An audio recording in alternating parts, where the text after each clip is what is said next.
You won't believe what killed Kenya's most powerful political kingmaker, a former cabinet minister thrown from his vehicle in a devastating crash. His body revealing injuries so catastrophic that pathologists call them unsurvivable. But here is what nobody is talking about. The route he took that night makes absolutely no sense. But wait until you hear what they found inside the mangled Mercedes. This is a story of power, mystery, and a death that has left an entire nation demanding for answers. It was December 13th of 2025, 3 o'clock in the morning. The Nairobi-Nakuru highway shrouded in darkness. A white Mercedes-Benz traveling at high speed, then impact. The sound of metal crashing, glass shattering, a collision so violent it will throw a man several meters through the air. When dawn broke over Karai in Naivasha, investigators found something that will shake Kenya to its core. The body of Cyrus Jirongo, one of the most influential politicians in Kenya's history, lying motionless on the cold asphalt. But that is not all. Wait until you see what the autopsy revealed. On Wednesday, December 17th, 2025, at Lee Funeral Home, that is in Nairobi, the media gathers, the family waits, the nation holds its breath. 3 pathologists prepare to examine the body of Cyrus Jirongo and reveal the medical truth behind his death. This is not a standard autopsy. The family has insisted on maximum transparency. 3 pathologists are involved. Government pathologist Dr. Johansen Oduor, representing the state, a family-appointed pathologist, Dr. Joseph Ndungu, and a 3rd pathologist representing Jirongo's clan. This multi-party arrangement is designed to ensure that the findings are credible, transparent, and beyond dispute.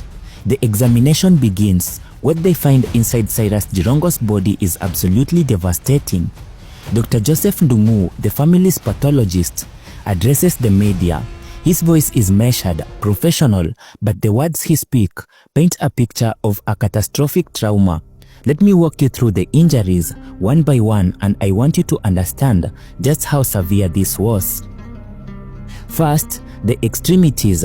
Multiple fractures, 2 fractures in the right hand, both lower limbs, the legs fractured, injuries to the lower lip, and this is a man who took an impact so severe that bones throughout his body shattered. But that is just the beginning. That is just the peripheral damage. Now we move to the chest. Dr. Ndungu describes what he calls crash injury to the chest, multiple rib fractures, not just one rib, but multiple ribs broken. The force required to fracture multiple ribs simultaneously is enormous, and we are talking about a collision so violent that the human rib cage, designed by nature to protect our most vital organs, was completely overwhelmed. And here is where it gets even more horrific: perforation of the heart. The heart itself was perforated, ruptured. The autopsy reveals a rupture of most of major vessels that connect the heart: the aorta, the vena cava, the pulmonary arteries. These massive blood vessels that carry life itself ruptured. Dr. Ndungu explains, the bleeding was so massive and that there was bleeding into the chest cavity. The space around the lungs was filled with blood. The pathologist documents extensive chest injuries that extend far beyond what most accident victims suffer. But wait, there is more. The trauma extends into the abdomen. The autopsy reveals crash injuries going into the abdomen with liver damage.